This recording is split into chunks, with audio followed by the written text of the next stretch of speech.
Hi friends, இன்னைக்கு ரொம்பவே ஒரு சூப்பரான எல்லாருக்குமே ரொம்ப பிடிச்ச ஒரு பொங்கல் ரெசிபி தான் பார்க்க போகிறோம். ஆனால் கொஞ்சம் டிஃப்ரெண்ட்டாக இன்றைக்கி நான் செய்ய போகிறேன். வாங்க எப்படி செய்கிறதுன்னு பார்க்கலாம். ரொம்பவே ஹெல்த்தியாகவும் இருக்கும். இந்த ரெசிபி செய்கிறதுக்கு நான் அன்றைக்கி எனக்கு மீந்து போன சப்பாத்தி ஒரு 4-5 இது இருக்குது. அதை நான் எடுத்துக்கிறேன்.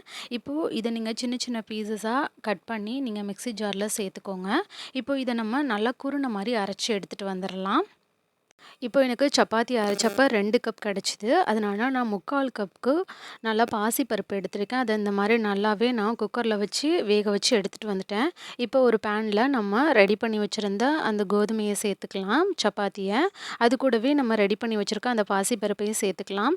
இப்போது இதுக்கு தேவையான அளவு தண்ணி ஊற்றிக்கோங்க. நான் இன்றைக்கி 1 கப் தண்ணி ஊற்றிருக்கேன்.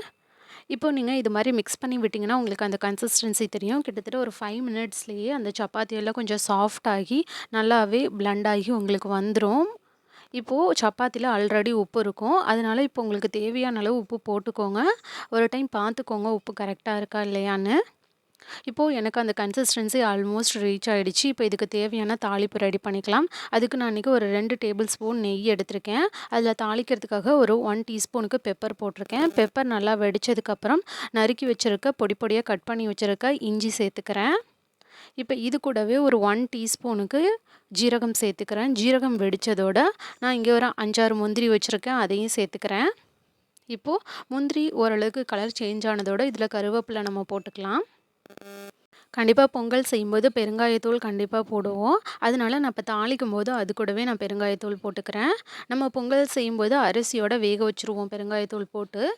நம்ம இன்னைக்கு சப்பாத்தில செய்றதுனால நீங்க தாளிக்கும்போது இந்த மாரி பெருங்காயத்தூள் சேர்த்துக்கோங்க.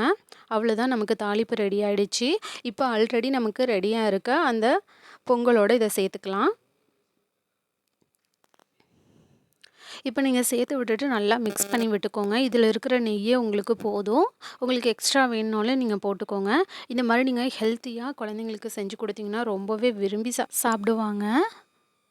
இது ரொம்பவே டிஃப்ரெண்ட்டாவும் இருக்கும். நீங்க கோதுமையில தான் செஞ்சிருக்கீங்கங்கிற வித்தியாசமே தெரியாது. அந்த அளவுக்கு டேஸ்ட்டும் நல்லாயிருக்கும். இத நீங்க தேங்காய் சட்னியோட சர்வ் பண்ணிங்கன்னா, ரொம்பவே அருமையா இருக்கும். நீங்களும் ட்ரை பண்ணி பாருங்க. ட்ரை பண்ணி பார்த்துட்டு உங்களோட கமெண்ட்ஸை சொல்லுங்க. ரொம்பவே ஒரு சூப்பரான டிஃபன் ரெசிபி ரெடி ஆயிடுச்சு. இந்த மாரி மீந்து போன சப்பாத்திய வேஸ்ட் பண்ணாம இந்த மாரி டிஃப்ரெண்ட்டா ட்ரை பண்ணுங்க. தேங்க்ஸ் ஃபார் வாட்சிங். DD shine recipes and tips சேனலை லைக் பண்ணுங்க, ஷேர் பண்ணுங்க, சப்ஸ்கிரைப் பண்ணுங்க. நாளைக்கு திரும்பவும் ஒரு புதிய ரெசிபியோட பார்க்கலாம். பாய்.